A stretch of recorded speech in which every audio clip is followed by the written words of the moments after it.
البطاطا كما لم تروها من قبل. بجد هديكوا 3 وصفات مختلفة جدا جدا للبطاطا وجداد قوي، وجداد حتى عليا انا نفسي، وما كنتش متوقعة ان ممكن مثلا تعجبني، او ما كنتش متوقعة ان ممكن اعمل الوصفات دي من البطاطا. فاشاركها معاكم النهارده واقول لكم ايه اللي عجبني منها وايه اللي ما عجبنيش، وايه اللي ممكن ان احنا نحسنه في الوصفة اللي ما عجبتنيش عشان تبقى احسن من كده. واهلا معاكم ساره، والنهارده هعمل معاكم شوكولاته سبريد بديل للنوتيلا، صحي جدا جدا جدا وطعمه بجد كريمي وحلو قوي، ونقدر ناكل منه زي ما احنا حابين. وهعمل معاكم كمان بديل للخبز وبالاخص التوست، هنعمل منها وصفات حلوه قوي. والبطاطا المبشوره او بانكيك البطاطا المبشوره نقدر ناكله حلو وحادق. فيلا نبدا على طول. وهبدأ معاكم بأحلى وصفة بحبها في فيديو النهاردة، وبقت إدمان بجد بالنسبة لي في الشتاء، لازم أعملها على طول.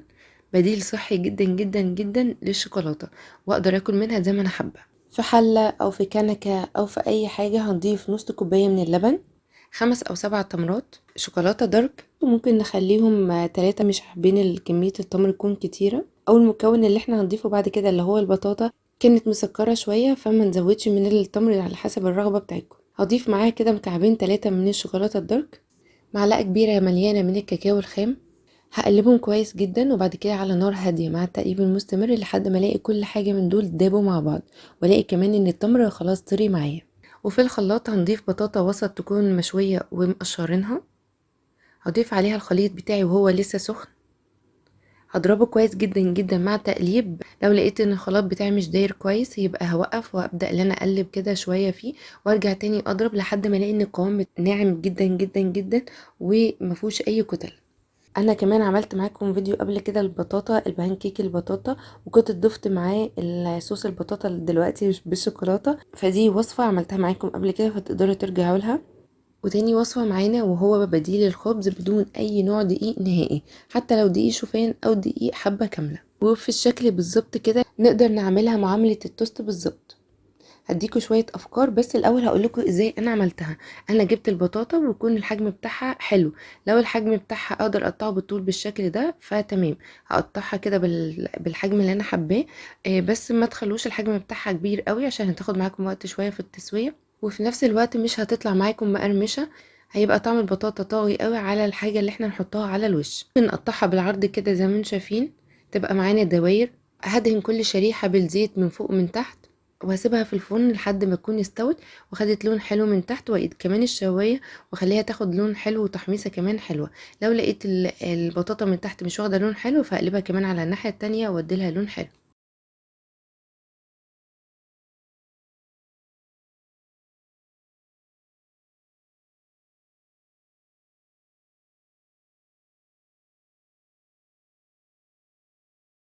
ونبدأ نقول الأفكار بتاعتنا. أول حاجة أكيد هنستخدمها كحاجة تكون حلوة، هنعمل بيها سندوتش النوتيلا. دي النوتيلا صحية من غير بطاطا المرة دي. هفردها على البطاطا،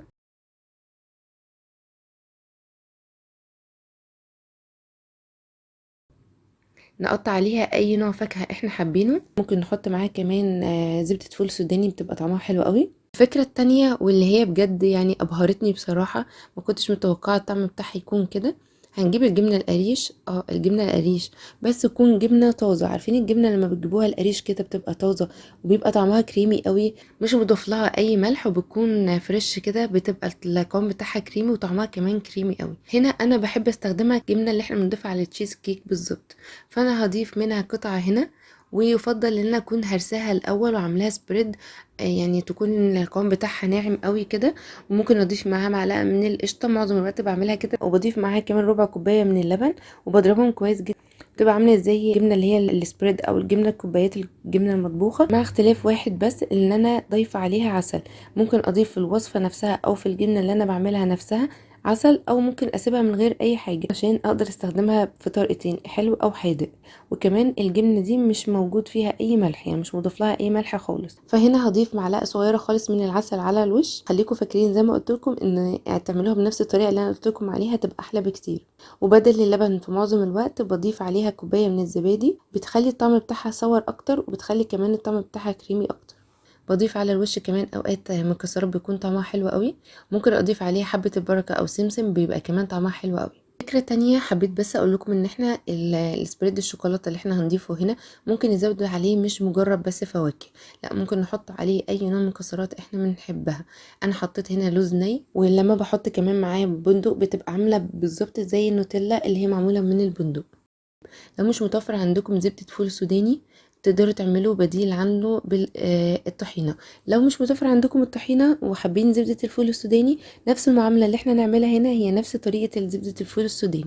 هفرد طبقة حلوة كده من الطحينة او من زبدة الفول السوداني، هحط عليها رشة من جوز الهند، ممكن نضيف كمان معلقة من العسل صغيرة خالص على الوش، رشة من القرفة كده بقى مع الحاجات دي كلها بتخلي طعمها في حتة تانية خالص. ودول الافكار اللي انا حبيت اوصلها لكم النهارده. بديل الخبز نقدر نستخدمه في حلو وحادق. انا جربت في الوصفة دي ان انا اعمل معاها او اضيف معاها حاجات تكون حادقة شوية، ما حبيتش الطعم بتاعها. اما هنا انا شاركتكم بالاطعمة اللي انا جربتها وكانت عجبتني. يلا على طول ونبدأ في تالت وصفة.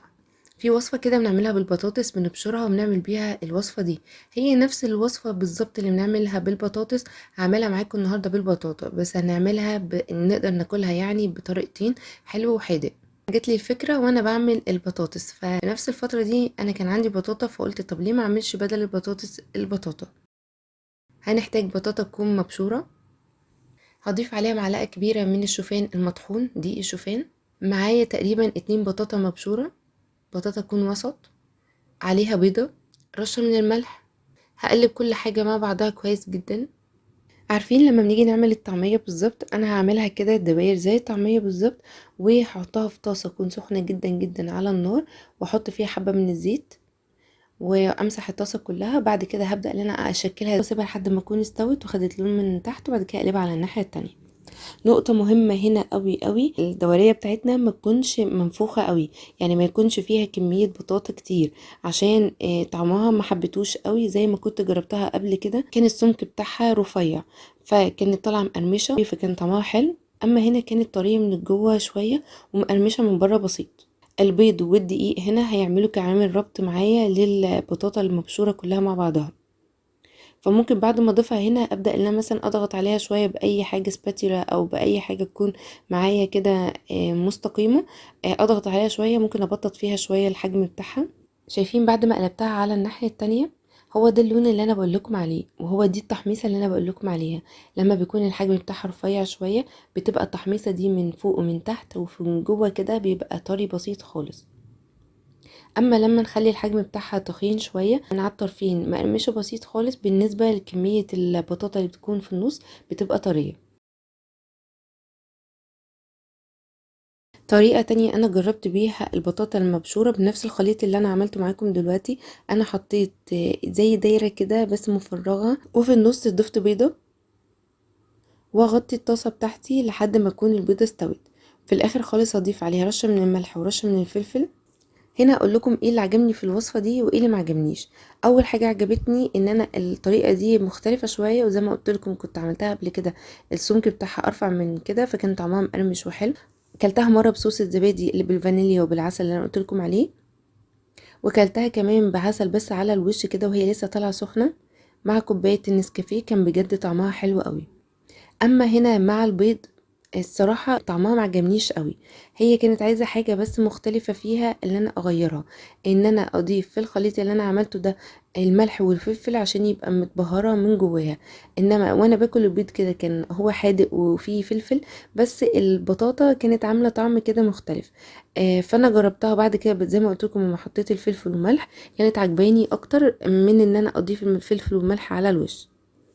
وبكده نكون وصلنا لنهاية فيديو النهاردة وأفكار النهاردة.